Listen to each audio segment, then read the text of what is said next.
नमस्कार साथियों, स्वागत है आपका आपके YouTube channel Shiv talent hub. साथियों, आज हम बात करेंगे फंडामेंटल राइट का लेक्चर 4। इसके अंदर अपने बात करेंगे आर्टिकल 23 से लेकर 28 तक। अब आर्टिकल 23 और 24 है, उसमें है शोषण के विरुद्ध अधिकार। शोषण के विरुद्ध अधिकार में आर्टिकल 23 और 24 है। आर्टिकल 23 की अगर बात करें तो मानव के दुर्व्यवहार और बलात्श्रम का प्रतिषेध। यदि किसी व्यक्ति को कोई कार्य नहीं करना है तो आप उसे जबरदस्ती कार्य नहीं करवा सकते। जबरदस्ती कोई कार्य किसी व्यक्ति से आप नहीं करवा सकते। ये बात है अपने इस आर्टिकल के अंदर लिखी हुई है। इसके तहत दास प्रथा है।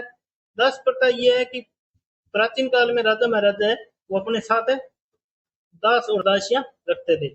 वेश्यावृत्ति है वो बिना वेश्यावृत्ति है वो पैसे के बदले यौन संबंध बनाना। और बंधुआ मजदूरी है। बंधुआ मजदूरी में है कि ऋण चुकाने के लिए मजबूरन काम करना है, वो बंधुआ मजदूरी है। और बेगार प्रथा है वो है बिना भुगतान के जबरन मजदूरी है, वो है बेगार प्रथा।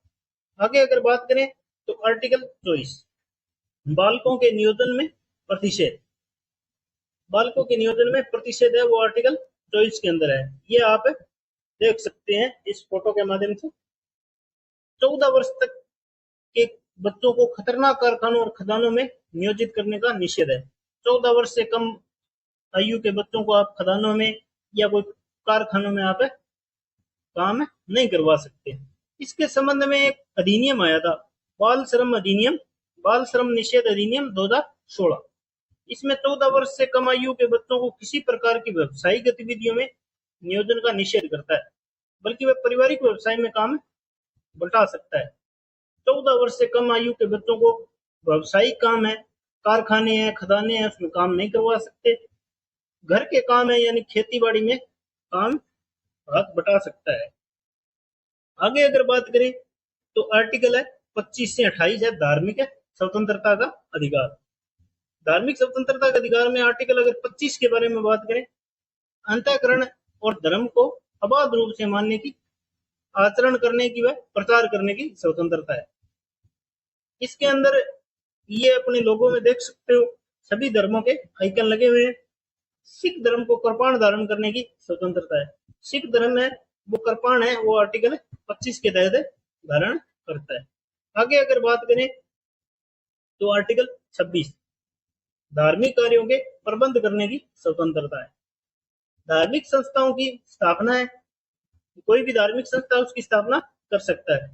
धार्मिक कार्यों के प्रबंध करने का अधिकार है। कोई भी धार्मिक कार्य अनुष्ठान है, वो मान लो हिंदू धर्म में मेला है और है, उसको प्रबंध किया का पूरा अधिकार है।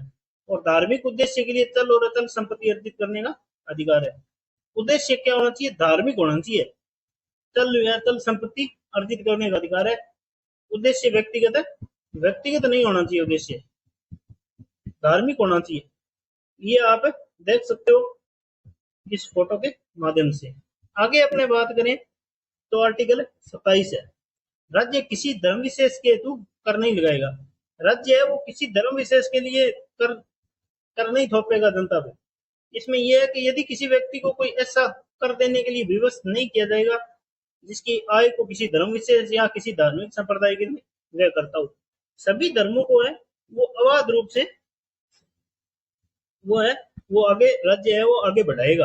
किसी व्यक्ति एक धर्म के लिए वो कोई भी कर का प्रावधान राज्य है वो नहीं करेगा। ये है अपने आर्टिकल 27 के अंदर लिखा हुआ है।